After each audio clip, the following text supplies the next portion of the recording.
Y este informe no es la excepción. No solo brinda una perspectiva general de nuestras economías, pero también se alinea con la temática de la cumbre. Nos permite un debate informado, nos permite aterrizar la discusión y hablar desde la evidencia y no solo desde la percepción. Creo que es un ejemplo excepcional de la capacidad de potenciar nuestras alianzas institucionales y ponerlas al servicio de los temas que le interesan a los países. El volumen de este año sobre juventud, competencia y emprendimiento, presidente Santos, precisamente va alineado con el tema de la cumbre, juventud, emprendimiento y educación. Son las dimensiones centrales de esta cumbre y se abordarán con los jefes y jefas de Estado y de Gobierno el día de mañana, dando continuidad a los compromisos por la movilidad educativa, la innovación y la juventud que tuvimos en la 24ª Cumbre Iberoamericana que tuvimos en México en el 2014. Entonces, este documento hace un llamado a mejorar el vínculo entre educación y mercado laboral para la población joven. Datos muy rápidamente, presidentes.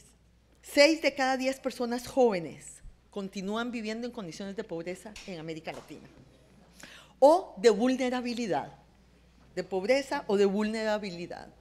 4 de cada 10 que trabajan en el sector informal. Y, como sabemos, 1 de cada 5 no están insertos ni en el sector educativo, ni en el espacio laboral, ni en ningún programa de capacitación. Así que este bono demográfico que tenemos en la región, de alguna manera no será bono demográfico si estamos perdiendo la capacidad, el talento, la posibilidad de entrar a la corriente principal del desarrollo de todos estos jóvenes. También es cierto que de estos 1 de cada 5, el fenómeno afecta más a las mujeres. 3/4 partes de los jóvenes que no estudian, y voy a decirlo así, presidentes, no tienen un trabajo remunerado, son mujeres, porque no es que no trabajan, trabajan en los cuidados y trabajan en el trabajo doméstico, pero no tienen ningún ingreso. Solo 1/4 parte de los jóvenes ha logrado, por tanto, de los jóvenes que trabajan, han logrado, por tanto, incorporarse al empleo formal. ¿De qué hablamos cuando hablamos de los jóvenes en América Latina? Hablamos de 163 millones de jóvenes entre 15 y 29 años, 25% en la pobreza. Y hoy la juventud, que tiene más recursos educacionales, tiene más recursos de comunicación, tiene menos acceso al empleo, más acceso sí a la información, pero menos acceso a la toma de decisiones para hacer los cambios estratégicos. El desempleo de la juventud es 11,2%. Entonces, ¿qué es lo que este reporte se ha concentrado? Se ha concentrado para ver cuáles son los eslabones de la inclusión económica y social. Los eslabones de la inclusión son el empleo y la educación. Por eso es tan preocupante ver que en nuestra región tengamos 1/4 de ellos en la pobreza y 1/5 que están desvinculados de la educación, de la capacitación y del empleo. Y que de ese quinto, que es un 20%, ¿verdad?, el 76% sean mujeres. Entonces, no es justo llamarles ninis a las mujeres que están en su casa, ¿verdad?, en un empleo no remunerado. Eso nos parece injusto. Por eso en la CEPAL hemos dejado de usar el término ninis, porque nos parece que es injusto para las mujeres que no tienen la oportunidad de entrar al mercado laboral porque no hay economía del cuidado y se encargan ellas en su casa de cuidar a la gente mayor, a los discapacitados y a los hijos. Entonces, ¿de qué se trata este reporte? Este reporte lo que hace es identificar los obstáculos, identifica las desigualdades en ingreso, en género, en etnia y en territorio, y además vincula de una manera muy directa qué es lo que está pasando con nuestros jóvenes en la región en distintos niveles de pobreza y de desigualdad. Así tenemos que los pobres extremos, por ejemplo, tenemos que hay un 10% de jóvenes, en lo moderado 12%, los vulnerables 42%. Y ellos, la parte más crítica de nuestra juventud en América Latina es la transición entre la escuela y el trabajo. Esa es la clave.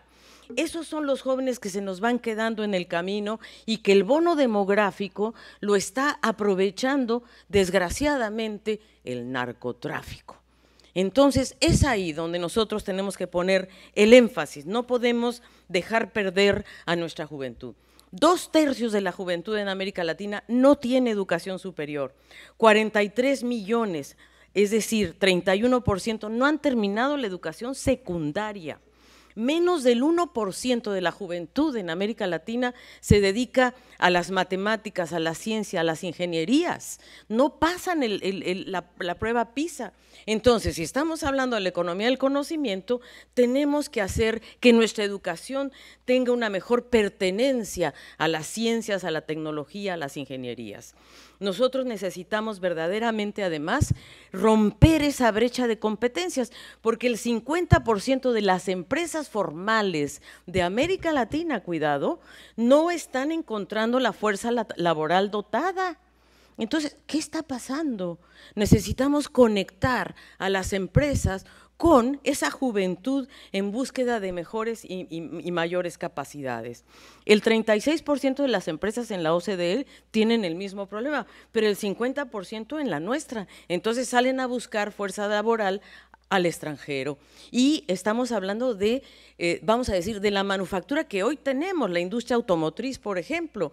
¿Qué va a pasar cuando la cuarta revolución industrial nos caiga en la cabeza como ya nos cayó, que es donde está la nanotecnología? ¿Qué es la cuarta revolución industrial? Pues es la convergencia de la nanotecnología, de la biotecnología, de la informática y la robótica. Esa convergencia es la que hoy nosotros tenemos que preparar a nuestros jóvenes. ¿Qué propone el reporte? 1. Capacitación continua, que no soltemos a los jóvenes, nada. Y en esa transición de educación-trabajo, quizás hasta debemos pensar en un ingreso básico ciudadano para esos jóvenes. Y eso, además, estos jóvenes, por ejemplo, el programa de Jóvenes en Acción en Colombia, un programa muy importante, Pro Jóvenes en Perú, son estos programas los que el reporte está señalando, porque decimos capacitación continua, educación dual es lo que más resultado ha dado, es decir, jóvenes que están trabajando, sí, pero no solamente están en las aulas, sino aula-trabajo. Esa combinación es la que se ha visto que puede ser lo mejor. Y desde luego el emprendimiento, pero el emprendimiento, que eso es lo que hemos abordado aquí. El problema que tenemos en nuestra región es que el emprendimiento se ve como el refugio del desempleo. Entonces, el emprendimiento coexiste muy pocas empresas de muy alto rendimiento y crecimiento con muchas que son de subsistencia. Los jóvenes que están en la cuenta propia, por ejemplo, en América Latina, estamos hablando del 16%.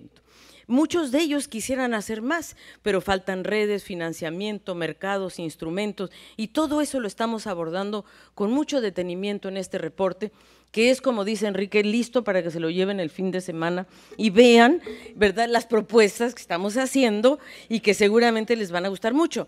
Porque la otra cosa que estamos analizando ahí es que no se puede estigmatizar a la juventud con la violencia.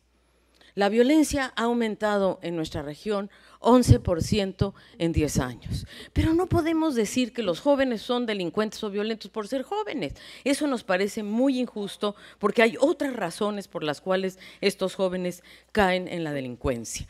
Y creo que nosotros como sociedades nos tenemos que ocupar de ellos, no solo el Estado o el mercado o la sociedad toda, todos tenemos que hacer un esfuerzo. Hay que mirar, sí, con mucho cuidado, el futuro del trabajo.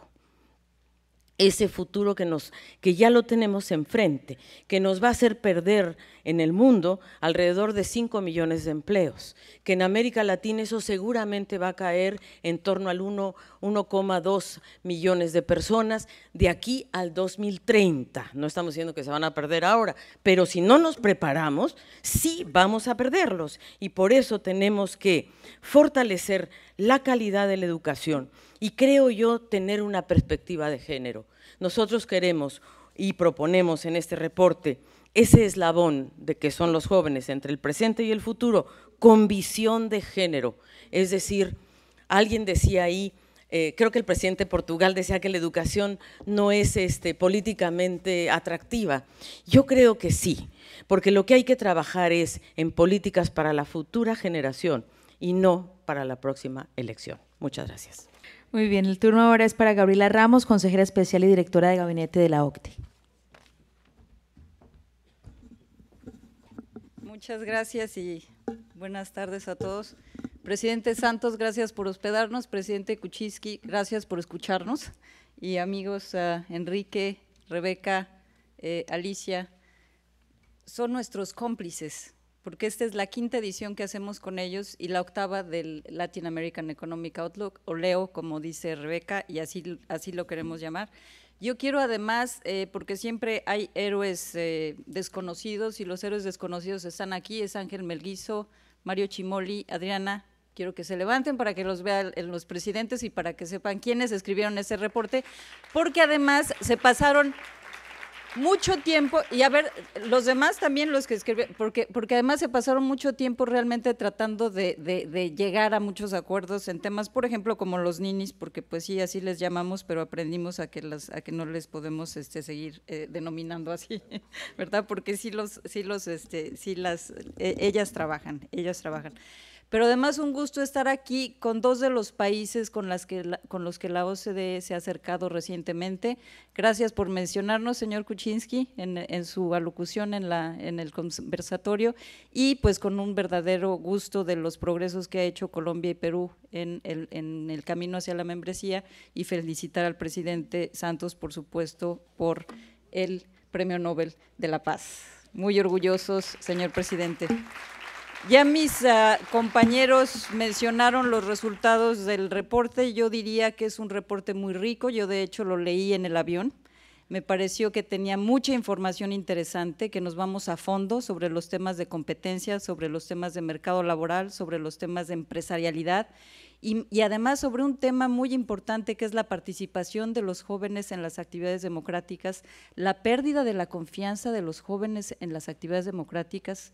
Presidente Santos, nos pasó en Brexit, nos pasó en su referéndum, los jóvenes tienen una visión y no la expresan, y les sucede que los resultados no representan lo que ellos hubieran querido.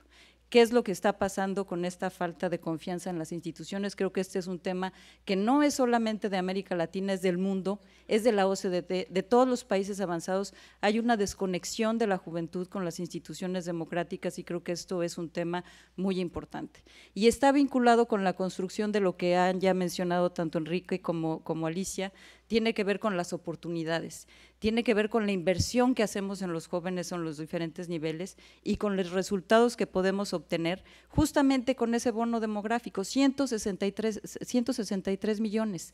Ya lo quisieran los países de la OCDE, ya lo quisiera Japón, ya lo quisiera Corea, ya lo quisiera Italia.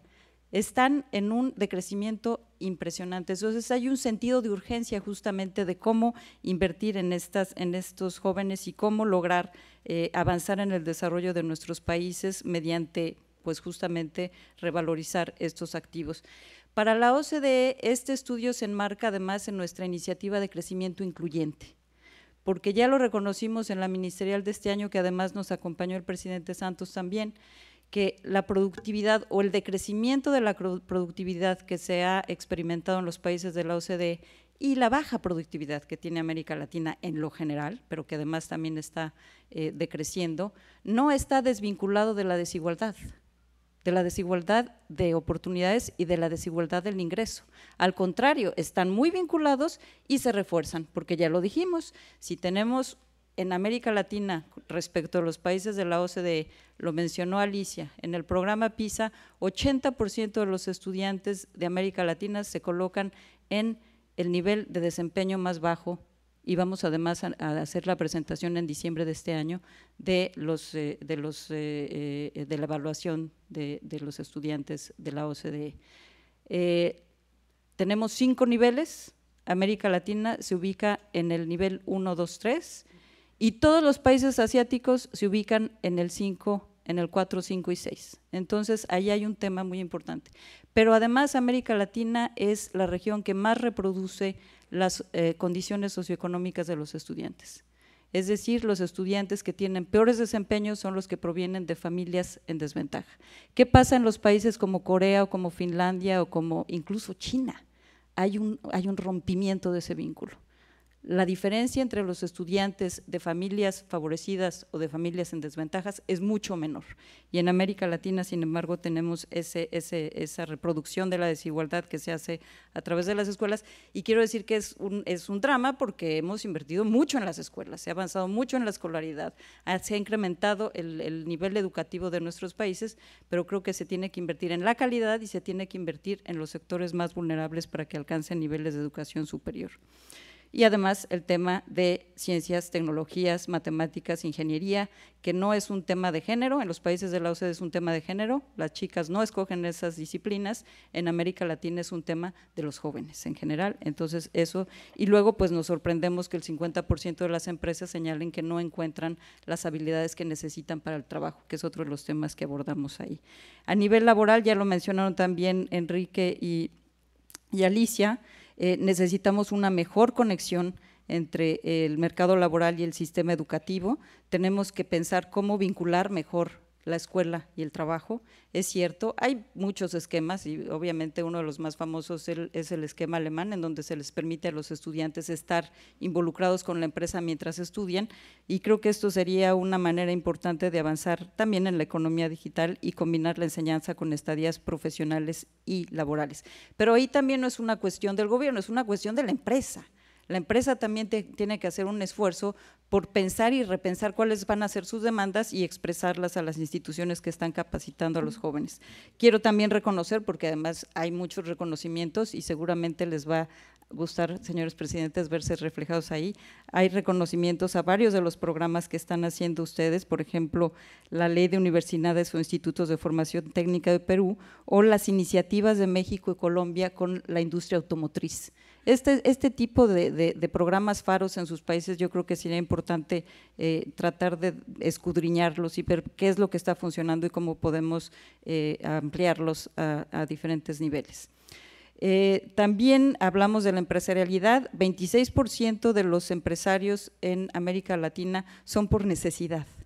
Entonces, ahí la cuestión es cómo logramos que, si tienen esta participación en la empresarialidad, podamos acercarlos pues al acceso al financiamiento, a promover sus habilidades gerenciales y financieras, a enfocarnos a promover también su creatividad y vincular a los jóvenes con redes empresariales, nuevamente como los parques de emprendimiento de Medellín o el Startup en Perú, que es una muy buena iniciativa que queremos reconocer.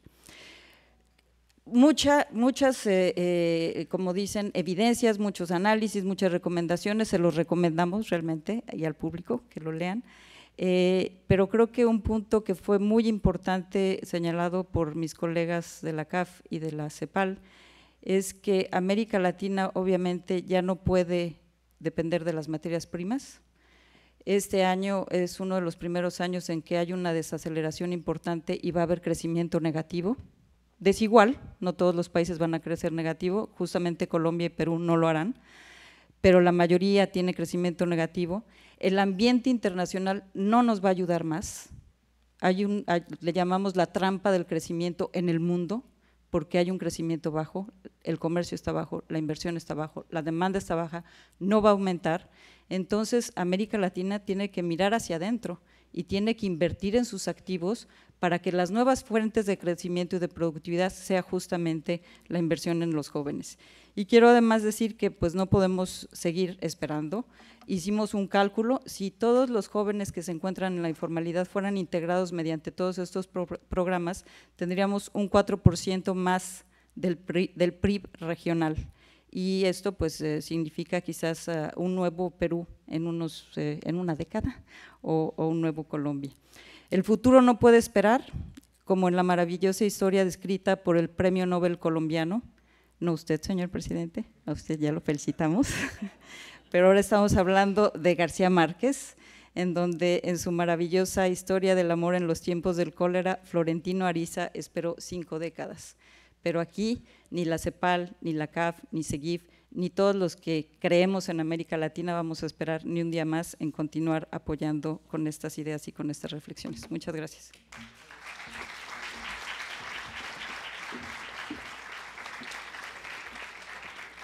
Muchas gracias, Gabriela. Es el momento de escuchar al presidente de la República de Colombia, doctor Juan Manuel Santos Calderón.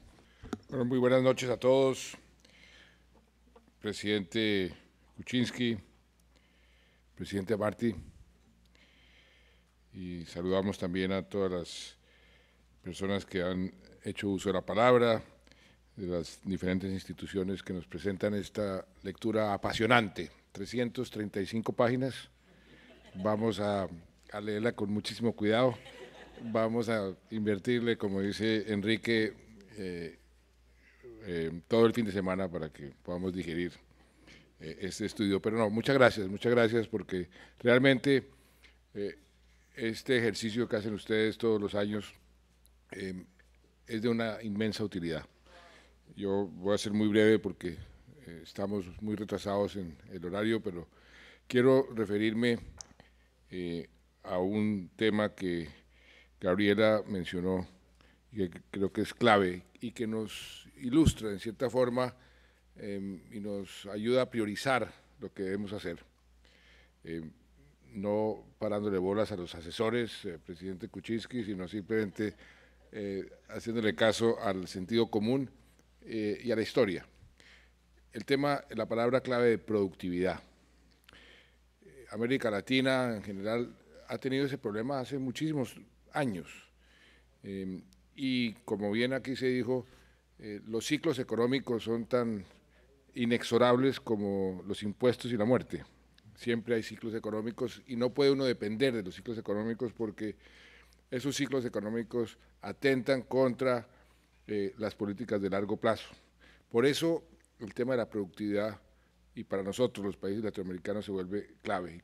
¿Y qué hay que hacer para mejorar la productividad? Palabras como emprendimiento no son suficientes. Emprendimiento, nosotros somos muy emprendedores. La adversidad y la pobreza nos han vuelto emprendedores. En Colombia se dice el rebusque. Y la gente, los colombianos en el mundo entero son emprendedores y han tenido un éxito relativo. Somos la segunda región más emprendedora del mundo, pero no somos innovadores y tienen que ir de la mano para poder ser más productivos. La innovación. Si hay emprendimiento, pero no hay innovación, nos quedamos en un nivel mucho más bajo. Entonces, ¿qué hay que hacer para estimular la innovación? Y ahí viene a jugar y comienza a aparecer el tema de la educación, por supuesto, el tema de la priorización en los presupuestos, la ciencia y la tecnología, el tipo de educación y la pertinencia en la educación. La pertinencia es algo que cada vez es más importante porque en la medida en que el mundo se va especializando, en que la tecnología va avanzando, esa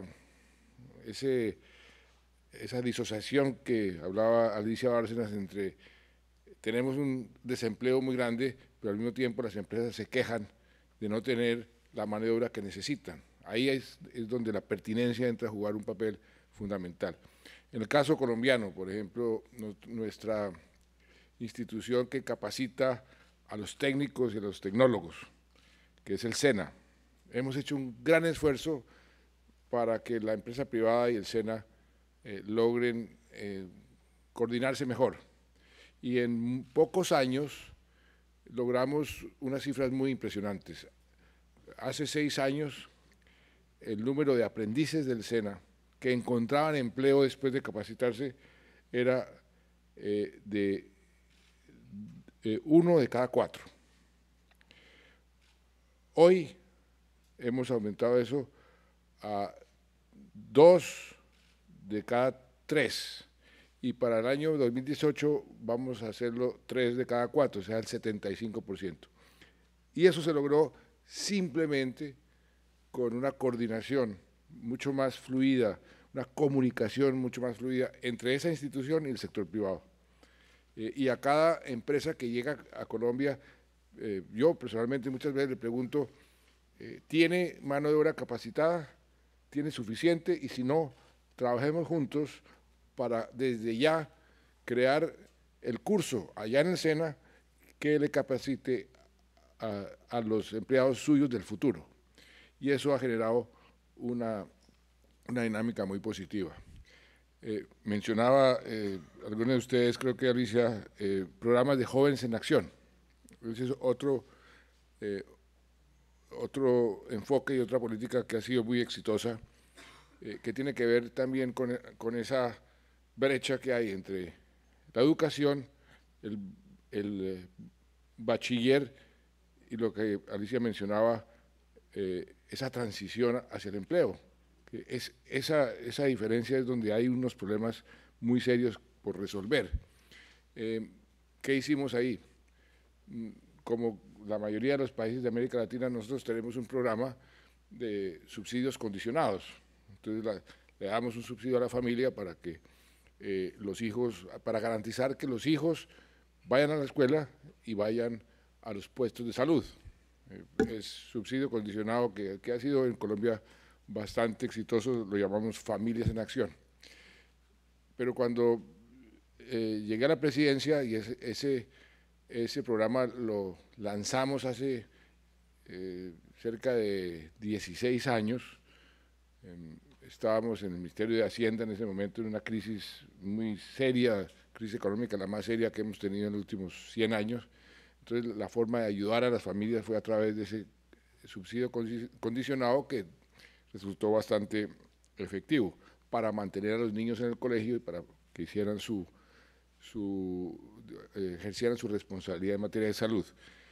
Pero comenzaron a graduarse esos muchachos y las mamás me decían, presidente, me encanta que haya mejorado la cobertura y los beneficios de las familias en acción, pero el problema más grave que tenemos es que con gran esfuerzo logramos que el niño se graduara de bachillerato y no encuentra empleo, no tiene empleo. Entonces hicimos un programa que se llama Jóvenes en Acción para ayudar a los muchachos a continuar su educación superior, darles un subsidio para que puedan subsistir mientras cursan esa educación superior, y al mismo tiempo pusimos en marcha con unas leyes de estímulos directos a las empresas que llamamos la ley del primer empleo, para poder estimular que las empresas absorbieran a esos muchachos después de ser capacitados.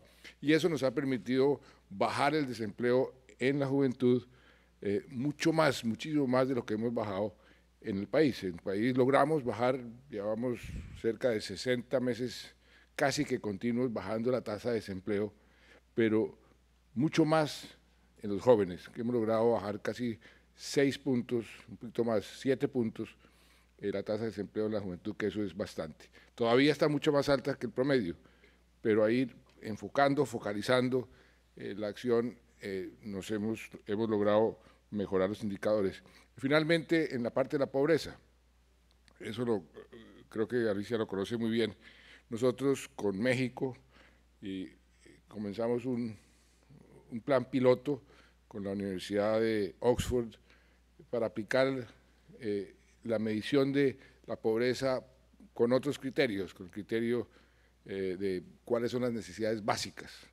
Eso es algo que un antiguo profesor mío ha venido impulsando hace muchísimo tiempo, premio Nobel también, Amartya Sen, y aplicamos esa metodología hace 6 años, se llama la pobreza multidimensional, y eso ha sido muy exitoso porque nos ha permitido al gobierno focalizar la acción social en aquellos aspectos que más impacto tiene para sacar gente de la pobreza extrema y de la pobreza, y nos ha permitido recortar a la mitad lo que teníamos en solo 5 años, la pobreza extrema. Ese enfoque, un enfoque muy preciso de cómo combatir muchos de los males, pero en este caso la pobreza, pues ha sido también un factor muy importante. Y eso es innovación, eso es emprendimiento e innovación. Y por eso decía ahora en las palabras ante los empresarios que el sector público también tiene que hacer un gran esfuerzo de emprendimiento y de innovación, con programas que sean mucho más eficaces. Y así vamos a poder mejorar la productividad, que es la base de los problemas, o yo diría, del éxito futuro de un país que tiene, de una región que tiene tanto potencial como la nuestra. Muchas gracias.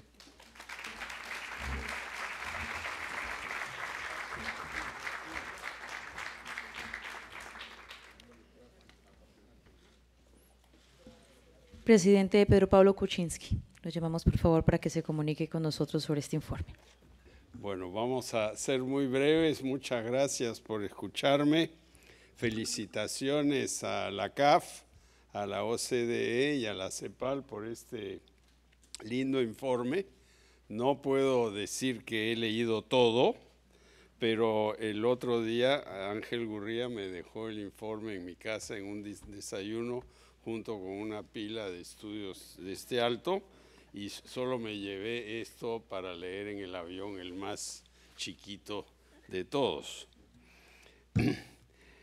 Y realmente el tema del desempleo juvenil es un tema mundial. Claro que está aquí incrustado en América Latina, pero en la banlieue de París el desempleo juvenil es 50%, ¿no? Y en España hay problemas parecidos también. Entonces tenemos que pensar por qué ocurre eso, ¿no? Y yo creo que es una mezcla de varias cosas, entre ellas el hecho de que las empresas no quieren asumir un compromiso según las leyes laborales que puede ser grande a mediano y largo plazo. Y el segundo hecho es que la educación no prepara a los chicos y chicas para entrar al mercado laboral. En el Perú tenemos muchos ejemplos de eso.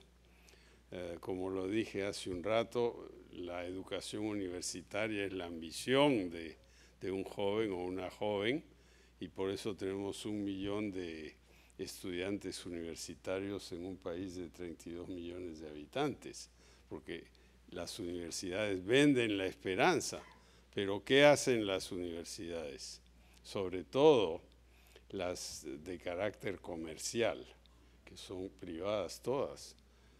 Reducir costos al mínimo, poner un profesor que está parado ahí y habla de administración con una pizarra o una computadora. El costo para la universidad es el espacio que este profesor o profesora ocupa y su mísero sueldo, y nada más. No hay laboratorio, no hay biblioteca, no hay nada. Y si uno no invierte mucho, no va a recibir mucho tampoco. Entonces el resultado es chicos que realmente no están preparados. Nosotros tenemos el CENATI en el Perú, que ha funcionado bien, pero lo que necesitamos hacer es colegios técnicos al estilo alemán en cada región del Perú, con internados, porque somos un país inmenso y los chicos llegan a Cusco, por ejemplo, y vienen de un lugar en La Puna a 4.500 metros, y ¿a dónde van a vivir? Entonces tiene que haber internados, y el colegio tiene que tener un directorio con gente del sector privado que les va a decir a los chicos y chicas a dónde pueden conseguir trabajo, ¿no? Entonces es una solución que presenté en la campaña anterior, y mis contrincantes dijeron, bueno, 15 colegios no era suficiente, había que hacer 400, pero hacer un colegio técnico es un trabajazo. Hay que encontrar los profesores, hacer los laboratorios. Imagínense, mi hija menor, que está en una universidad que Ricardo y yo conocemos bien, en su primer año, ¿qué cosa está estudiando? Física cuántica, química avanzada y ecobiología, ¿no? Entonces, yo creo que ella tiene un futuro.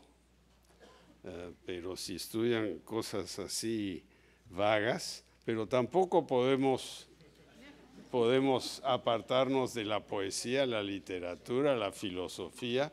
Yo empecé estudiando literatura española en Oxford y mi tutor era Salvador de Madariaga. Algo aprendí en el camino, ¿no? Bueno, quiero hablar de otro mito que es el del sueldo mínimo vital, ¿no? Mucha gente se opone a eso y cuando en el Perú subimos un poquito el sueldo mínimo vital, todas las organizaciones que estaban ahí ahora en la otra conferencia pegan el grito en el cielo, ¿no? No va a haber empleo, etcétera, pero tiene que haber un balance, porque los chicos tampoco quieren trabajar por un sueldo mínimo vital que es 15 soles al día, ¿no? Que vienen a ser que $5, ¿no? Entonces tiene que haber un equilibrio. El tema del empleo hay que ser optimista, pero el empleo está cambiando a una velocidad alucinante. Hace unos meses, bueno, hace unos años, hace 2, 3 años, estuve en una planta de Toyota, yo era director de Toyota, y no había ni un trabajador. Era todo robótica. El único trabajador era uno que estaba en un tablero inmenso y que tenía un reemplazante ahí por si algo le pasaba a él, ¿no? Y no había más. Entonces, yo creo también que estamos exagerando un poco toda la robótica, ¿no? Y productividad, bueno, lo mencionaste, presidente, es vital, vital, vital. Yo veo la velocidad a la cual hacemos las cosas. Detrás de mi casa en Lima, lamentablemente, se está construyendo un pequeño edificio de lujo. Empezó hace 2 años y medio y todavía no han terminado y solo tiene 4 pisos, ¿no? Y todo el día se oye brrr, brrr. ¿Y qué ha pasado? Las tuberías se ponen después de que se echó el concreto, ¿no? Una cosa más moderna, pues haría los moldes, se ponen los tubos, los alambres, todo, y después se echa el cemento, como se hace en Estados Unidos.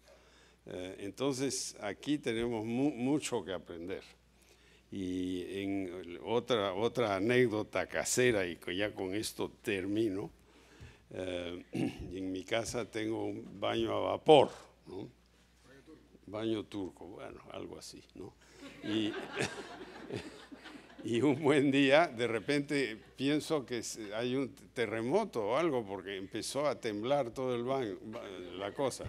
¿Y qué había pasado? Cuando lo instalaron, se olvidaron de hacer la conexión a tierra de la electricidad a la máquina, ¿no? Y casi me muero, ¿no? Entonces, yo creo que hay mucho que aprender, mucho que hacer y pensemos. En Estados Unidos el sueldo mínimo en San Francisco hoy es $15 la hora, ¿no? ¿Eso es malo? Bueno, hay que discutirlo, hay que pensarlo, ¿no? El sueldo mínimo en el Perú es, como dije, unos cuantos solcitos y las empresas se rebelan y dicen se acabó el mundo, ¿no? Y la verdad es que yo creo que también ellos se van al otro lado y exageran. Bueno, eso es. Felicitaciones por el informe. Y no se sientan ofendidos si dejo mi ejemplar aquí, porque yo ya lo tengo en Lima.